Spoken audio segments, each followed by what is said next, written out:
নমস্কাৰ বন্ধু বান্ধৱীসকল, আপোনালোক সকলোকে মোৰ ভিডিঅ'লৈ স্বাগতম জনাইছোঁ। আমি আজি আকৌ আহিলোঁ সপ্তমমান শ্ৰেণীৰ 13.2 অনুশীলনীটোলৈ আপোনালোকৰ মাজলৈ। 13.2 অনুশীলনীটোৰ 1 নম্বৰ অংক গোটেইকেইটা মই আগৰ ভিডিঅ'টোত আপোনালোকলৈ আগবঢ়াই দিলোঁ। আজি 2 নম্বৰ অংকটোৰ পৰা ষ্টাৰ্ট কৰিম বুলি ভাবিছোঁ। 2 নম্বৰ অংকটোত কৈছে যে মৌলিক উৎপাদকৰ পূৰণফল হিচাপে প্ৰকাশ কৰা আৰু সূচকীয় ৰূপত লিখা। মৌলিক উৎপাদকৰ পূৰণফল হিচাপে প্ৰকাশ কৰা। মৌলিক উৎপাদক মানে মৌলিক সংখ্যা মানে কি মই আপোনালোকক কৈছিলোঁ আগতে। 13.1 অনুশীলনীটোত মৌলিক উৎপাদকত প্ৰকাশ কৰা অংক আছে, আপোনালোকে চাই ল'ব ভিডিঅ'ত। তো আজি মৌলিক উৎপাদকত প্ৰকাশ কৰা বুলি থকা অংককেইটা, এই যোনকেইটা অংক আছে সেইকেইটা অংক আমি কৰিবলৈ চেষ্টা কৰিম। বলক তেতিয়াহ'লে ভিডিঅ'টো আৰম্ভ কৰোঁ। আমাক ফাৰ্ষ্ট অংকটো দিছে কি 768। তো মই অনুশীলনটো লিখি নলোঁ, মই অংকটো লিখিলোঁ 2 নম্বৰ 1 যোনটো আছে 768। এই অংকটোক আমি কি কৰিব লাগে? এই অংকটোক আমি কৰিব লাগে প্ৰকাশ মৌলিক উৎপাদকৰ গুণফল হিচাপে বা মৌলিক উৎপাদকত প্ৰকাশ কৰিব লাগে, সূচকীয় ৰূপত প্ৰকাশ কৰিব লাগে। তো বলক 768টোক আমি প্ৰথমতে হৰণ কৰিব লাগিব। 768 আটাইতকৈ সৰু মৌলিক সংখ্যা হৈছে 2 আৰু লাষ্টত 8 থকাৰ বাবে 2ৰে হৰণ যাব।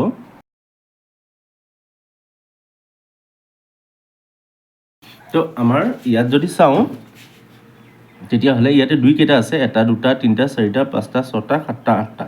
ঠিক আছে, ইয়াতে ওলাব 2 to the power 8 ইনটু 3 কেইটা আছে, 3 এটা। সেইটো কাৰণে আমি ইয়াক এনেকৈ ৰাখিব লাগিব।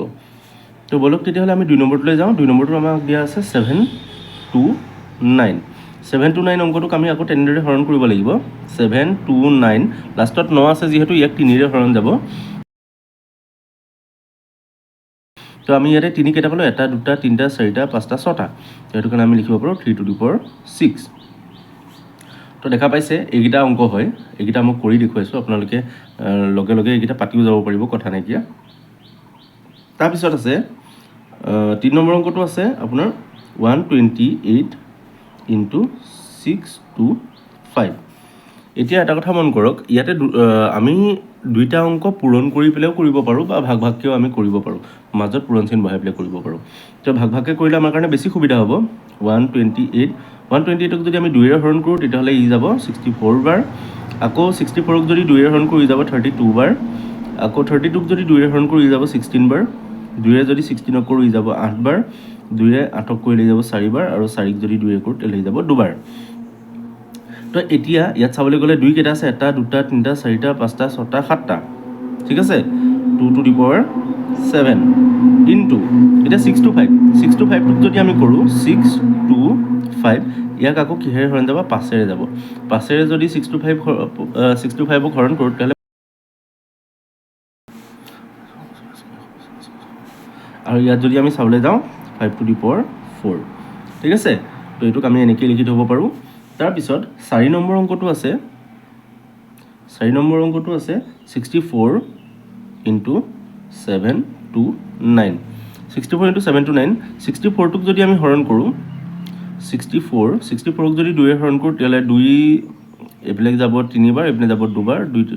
এইপিনে 2 2 16 32, আকৌ 2 কৰিলে 2 8 গুণ 16, আকৌ 2 কৰিলে 2 4 গুণ 8, আকৌ কৰিলে 2 2 গুণ 4। তো 64টো কৰিলে 2 2 গুণ 4 2 গুণ 8 2 গুণ 16 2 গুণ 32 2 গুণ 64, মানে 2 কেইটা আছে, 1 2 3 4 5 6টা। তো আমি লিখিব পাৰোঁ 2 to the power 6 into 7 to 9টোক আমি আগতে কৰিছিলোঁ। চাওক 7 to 9টোক কৰোঁতে 3 to the power 6 আহিছিলে, সেইটো কাৰণে আমি 3 to the power 6 লিখি থ'ম। মেথডটো হৈছে এইটো, আপোনালোকে চাই ল'ব পাৰিব। তাৰপিছত আমাৰ লাষ্ট অংক যোনটো আছে 1000 বুলি আছে, সেইটো 1000টোক আমি ছল্ভ কৰিবলৈ যাওঁ। 1000টোক আমি কেনেকৈ কৰিম? 1000 আছে, 1000টোক আমি কৰিব লাগিব 2ৰে। 1000 2ৰে কৰিলে ই যাব 500 বাৰ। 500ক আকৌ 2ৰে কৰিলে ই যাব 250 বাৰ। 250ক যদি 2ৰে কৰোঁ তেতিয়া ই যাব 125 বাৰ। 125ক 5ৰে যাব, 5ৰে যাব ই 25 বাৰ। আকৌ 25ক 5ৰে যাব কিমান বাৰ? 5 বাৰ। ঠিক আছে, তো ইয়াতে আমি পালোঁ 2 কিউব, মানে 2 3টা আছে, আৰু এইপিনে 5 3টা আছে, সেইটো কাৰণে ইনটু 5 কিউব বুলি লিখিব পাৰোঁ। ঠিক আছে, বুজি পালে নিশ্চয়? তো বলক তেতিয়াহ'লে আমি 3 নম্বৰ অংকটোলৈ চাওকচোন। 3 নম্বৰ অংকটোত দিছে সৰল কৰা। সৰল কৰাত 1 নম্বৰটো দিছে 2a square b cube whole to the power cube into 28 ab square whole to the power 4। তাৰপিছত আছে by 6 square into ab to the power whole to the power 5। তো এইটো আমি ছল্ভ কৰিব লাগে। তো তো বলক তেতিয়াহ'লে দেৰি নকৰি অংকটো আৰম্ভ কৰি দিওঁ। আমি বহীত পাতি লওঁ, বহীত পাতি ল'লে বস্তুটো সুবিধা হয় আৰু অংকটো কৰিবলৈ কাৰণেতো বহীত পাতিবই লাগিব। তো আমি পাতি লওঁ 2a square b cube whole cube into 28ab square whole to the power 4 by 6 square into ab whole to the power 5। তো এতিয়া আমি কি কৰিম, ইয়াতে বস্তুবিলাক ভাগ ভাগ কৰিব লাগিব, ঠিক আছে। এই কিউবটো এবাৰ 2ৰ লগতো মাল্টিপ্লাই হৈ আছে, a স্কুৱেৰ লগতো হৈ আছে, b কিউবৰ লগতো হৈ আছে। তো সেইটো কাৰণে আমি গোটেইকেইটা মাল্টিপ্লাই কৰি দিম। 2ৰ লগত আপুনি কিউব হৈ আছে মানে আমি লিখিব পাৰোঁ 2 কিউব, ঠিক আছে, ইনটু a স্কুৱেৰ আৰু এইপিনে কিউব হৈ আছে মানে কি হ'ব, এই 2টো আৰু এই 3টো পূৰণ হৈ যাব, 3 দুগুণ 6, a6 a to the power 6 into b to the power কিমান হ'ব, b কিউব আছে এইপিনে কিউব 3 3 গুণ 9 ইনটু 3 লগত তেনেকৈ 3 টু দি পাৱাৰ 4 হ'ব into a to the power এইপিনে 1 আছে, ইয়াত একো নাই 1 আছে, একো নাথাকিলে 1 থাকে, তো 1টো আৰু 4 লগত মাল্টিপ্লাই হ'ব 4 গুণ 4 ইনটু b এইপিনে 2 আছে এইপিনে 4 আছে, 4 দুগুণ 8। তাৰ পৰা এই 6টোক যদি আমি লিখোঁ 2 3 গুণ 6 হিচাপে লিখিব পাৰোঁ আৰু এইপিনে স্কুৱাৰ দি দিব পাৰোঁ ইনটু a টোৰ ওপৰতো 5 আছে, b টোৰ ওপৰতো 5 আছে, সেইটো কাৰণে লিখোঁ a to the power 5 into b to the power 5। এতিয়া 2 কিউব ইনটু চাওক a টু দি পাৱাৰ 6 আছে, এইপিনে a টু দি পাৱাৰ 4 আছে, টোটেল আমি কি কৰিম দুইটা যোগ কৰি দিম, a টু দি পাৱাৰ 10 হৈ যাব, 6 4 10। ওপৰতো যোগ হয় আপোনালোকে জানেই, সেইটো মই আগতে শিকাইছিলোঁ, আগৰ অংকত কৰিছোঁ আমি। তাৰপিছত ইনটু b এইপিনে আছে 9, এইপিনে আছে 8 ইকুৱেল 17 হ'ব, 8 9 17 যিহেতু, ইনটু এইপিনে 3 টু দি পাৱাৰ 4 আছে, তো 3 টু দি পাৱাৰ 4 হিচাপে লিখিম। আৰু এইপিনে 2 স্কুৱাৰ হৈ যাব ইনটু এইপিনে হৈ যাব 3 square into a to the power 5 into b to the power 5। তো বলক তেতিয়াহ'লে আমি বস্তুকেইটা মাইনাছ কৰি যাওঁ। মাইনাছ কৰিবলৈ হ'লে সেই আগৰ দৰে কৰিব লাগিব, 2 কিউব তলত আছে 2, তো সেইটো কাৰণে 2 মাইনাছ হ'ব, মানে স্কুৱাৰ আছিলে যে সেই ওপৰৰ 2টো কথা কৈছোঁ মই, এই তলৰটো কথা কোৱা নাই দেই। কিন্তু a to the power 10 minus এইপিনে a টু দি পাৱাৰ 5 আছে, তো 5টো মাইনাছ হ'ব into b to the power 17 minus এইপিনে 5 আছে, 5টো মাইনাছ হ'ব ইনটু এইপিনে কিমান আছিলে 3 টু দি পাৱাৰ 4 মাইনাছ এইপিনে স্কুৱাৰ আছিলে 2টো মাইনাছ হ'ব। তো এতিয়া থাকিব 2, এইপিনে 2 তিনিটাৰ 2 ওপৰত কিউব আছিলে, কিউবৰ পৰা মানে 3ৰ পৰা 2 গ'লে থাকিব 1টো নিলিখিলেও হয়, একচুৱেলি মই লিখি দিছোঁ, ইনটু এইপিনে থাকিব a টু দি পাৱাৰ 10ৰ পৰা 5 গ'লে থাকিব 5 ইনটু b এইপিনে 17ৰ পৰা 5 গ'লে থাকিব 12 ইনটু 4ৰ পৰা 2 গ'লে থাকিব স্কুৱাৰ, ঠিক আছে। তো আমি যদি লিখোঁ তেতিয়াহ'লে ইয়াক লিখিব পাৰোঁ 2 into a to the power 5 b to the power 12 into 3 square, বা গোটেইকেইটা আপোনালোকে পূৰণ কৰিও লিখিব পাৰে, এনেকৈ লিখিলেও হ'ব, একো কথা নাইকিয়া। তো বুজি পালে নিশ্চয়। তো বলক তেতিয়াহ'লে আমি 2 নম্বৰটোলৈ যাওঁ। এইটো দিছে a to the power m into b to the power n whole to the power p into a to the power p into b to the power m whole to the power n by a into b whole to the power p। তো এতিয়া কি কৰিম, a to the power m আৰু p টো পূৰণ হৈ যাব, m p into b to the power n p টো পূৰণ হৈ যাব, n p ইনটু যেটা হ'ব a to the power p n হৈ যাব, p n into b to the power m n হৈ যাব, m n বাই এইপিনে হৈ যাব a to the power p into b to the power p। তো এতিয়া আমি যদি চাওঁ a to the power m p আৰু এই দুটা p n আছে, তো আমি এই দুটা প্লাছ কৰিব লাগিব, p n প্লাছ নহয় কিন্তু এনেকৈ থ'ব লাগিব, into b to the power n p plus b to the power m n, এইকেইটা আমি এনেকৈ লিখিব লাগিব, a to the power p into b to the power p। তাৰপিছত আমি এতিয়া কি কৰিম, এইকেইটাৰ পৰা মাইনাছ কৰিব লাগিব, মানে a to the power m p plus p n minus p, তলত p টো মাইনাছত আছে যে p টো হৰণ হৈ আছে, সেইটো কাৰণে আমি মাইনাছত লিখিম, into B to the power N P plus M N minus P. এটা কথা মন কৰিব, এইকেইটা প্লাছ হৈ নাযায়, ঠিক আছে, বেলেগ বেলেগ থকাৰ কাৰণে প্লাছ হৈ নাযায়, কাৰণ আমি এনেকৈয়ে থৈ দিব লাগিব অংকটো। এইটো অংকৰ উত্তৰটো আছিলে ইমানেই। তো বলক তেতিয়াহ'লে দেৰি নকৰি 3 নম্বৰটোলৈ আগবঢ়াওঁ।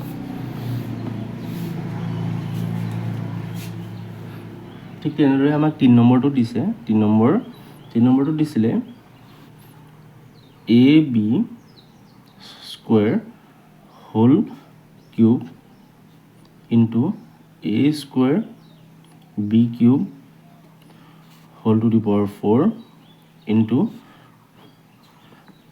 এ cube c square whole to the power cube by a square b square c square whole to the power square.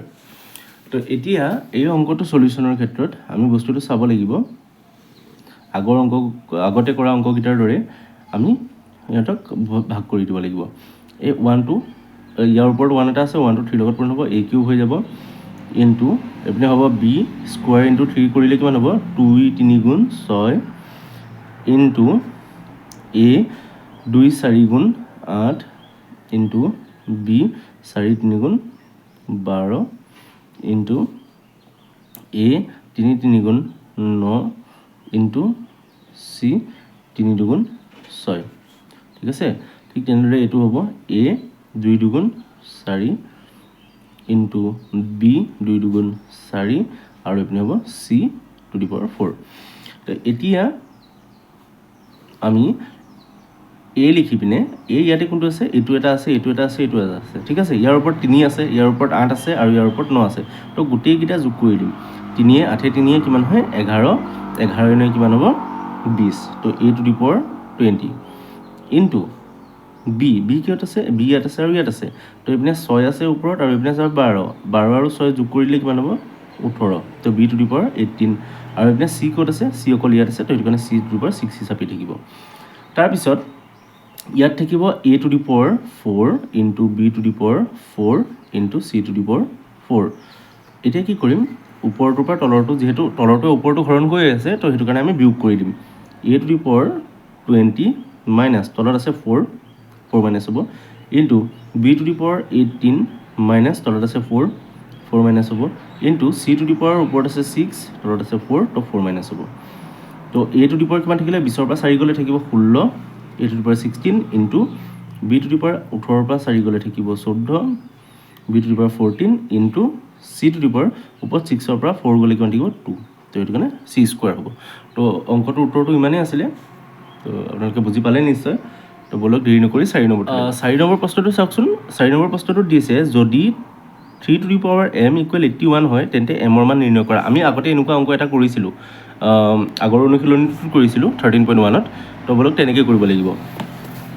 আমাক দিয়া আছে 4 নম্বৰ কুৱেশ্যনটোত আমাক দিয়া আছে 3 two the power m equal 81, ঠিক আছে। তো এতিয়া আমি কি কৰিম, 81 ইকুৱেল কি হয় 3 টু দি পাৱাৰ m হয়নে নহয়। তাৰ মানে 3 টু দি পাৱাৰ এমৰ মান কিমান হ'ব, এমৰ মানটো উলিয়াব লাগিব হয়নে নহয়। এমৰ মান উলিয়াবলৈ হ'লে আমি কি কৰিম, এতিয়া এই 81টো কি কৰিব লাগিব, হৰণ কৰিব লাগিব। 81টোক আমি হৰণ কৰিব লাগিব কিহেৰে, তলত থকা সংখ্যা 3ৰে। 3য়ে হৰণ কৰিলে 81ক যাব, ই যাব 27 বাৰ, 27ক 3 হৰণ কৰিলে 9 বাৰ যাব, 9ক যদি 3 হৰণ কৰোঁ 3 বাৰ যাব। তো 81 ইকুৱেল কিমান হ'ব 3 টু দি পাৱাৰ 3 কেইটা আছে, 1 2 3 4 4 হয়নে নহয়, 3 টু দি পাৱাৰ 4 হয়। তো সেয়েহে এটাকে আমি লিখিব পাৰোঁ m ইকুৱেল 4। তো বুজি পালে, উত্তৰটো ইমানেই, বৰ বেছি এটা দীঘল নহয়। তো তাৰপিছত 5 নম্বৰ অংককেইটা আছে শুদ্ধ নে অশুদ্ধ নিৰ্ণয় কৰিব লাগে। শুদ্ধ নে অশুদ্ধ নিৰ্ণয় কৰিব লাগে। 3a to the power nought, মানে a নট আছে আৰু এইপিনে আছে 3a whole to the power nought. তো এইটো হৈছে অশুদ্ধ, এইটো সমান নহয় কেতিয়াও। তো 2 কিউব আৰু 3 স্কুৱাৰ, 2 কিউব মানে হৈছে 8, 3 স্কুৱাৰ মানে হৈছে 9। তো এইটো ডাঙৰ বুলি কৈছে, 2 কিউবটো ডাঙৰ বুলি কৈছে, এইটো নহয়, এইটো ভুল হৈ আছে। এইটো 5 নট টু দি পাৱাৰ 4, মানে 5 নট মানে হৈছে 1 টু দি পাৱাৰ 4 আৰু এইপিনে হৈছে 5 টু দি পাৱাৰ 4। যিমানেই হওক 5 টু দি পাৱাৰ 4 হ'লে আপোনাৰ 6 to 5 হ'ব। 6 to 5 ইকুৱেল কিমান আছে, নট আছে। তো 6 to 5 two the power not বা 6 to 5 নট মানেও হৈছে 1 আৰু 5 নট মানে হৈছে টু 1 আৰু তাৰ ওপৰত 4 দিলেও আকৌ 1 হ'বগৈ তাৰ মানে এই দুটা শুদ্ধই হ'ব এইটো আছে 3 cube into 2 cube into 3 cube equal 6 to the power 5 হয়নে নহয় আপোনালোকে কৰি চাব 3 কিউব মানে হৈছে 8 ইনটু 2 কিউব মানে হৈছে 8 আৰু 3 কিউব মানে হৈছে কিমান 3 3 গুণ 9 3 গুণ 27 27 তো এই দুটা যদি পূৰণ কৰোঁ তেতিয়াহ'লে আমাৰ সৰু সংখ্যা এটা ল'ব বৰ বেছি এটা ডাঙৰ নোলায় কিন্তু 6 to the power 5 মানে হৈছে 6 5টা পূৰণ হৈ আছে তো এইটো সমান হ'ব নোৱাৰে এইটো ভুল হৈ আছে এইটো আপোনাৰ চাওক 2 to the power 5 by 3 to the power 5 এইটো আছে 2/3 হোল টু দি পাৱাৰ 5 - 5 এইটোতো হ'বই নোৱাৰে এইটো হোল টু দি পাৱাৰ 5 হ'ব পাৰিলেহেঁতেন কিন্তু এইটো 5 - 5 আছে তো এইটো ভুল হৈ আছে এইটো নহয় এইটো 2 to the power 5 × 5 স্কোৱাৰ মানে একেই হয় নে নহয় নহয় 2 to the power 5 মানে হৈছে কি 2 5টা পূৰণ হৈ আছে 2টা 3টা 4টা 5টা 2 5টা পূৰণ কৰিলে কিমান হ'ব 2 2 4 2 8 2 16 2 32 কিন্তু 5 স্কোৱাৰ মানে হৈছে 25 গম পাইছেনে তো এই বস্তুটো সমান নহয় এইটো ভুল হৈ আছে তো আজিলে ভিডিঅ'টো ইমানেই আছিলে আপোনালোকে যদি ভাল পালে তেতিয়াহ'লে ভিডিঅ'টো লাইক কৰিব চেনেলটো ছাবস্ক্ৰাইব কৰিবলৈ নাপাহৰিব আৰু লগৰ বন্ধু বান্ধৱীলৈ শ্বেয়াৰ কৰিব আপোনালোকে কমেণ্ট কৰি জনাব কেনে পালে মই তেতিয়াহে ভিডিঅ' বনাবলৈ উৎসাহ পাম আপোনালোকে নিশ্চয় জনাবলৈ একেবাৰে নাপাহৰিব ধন্যবাদ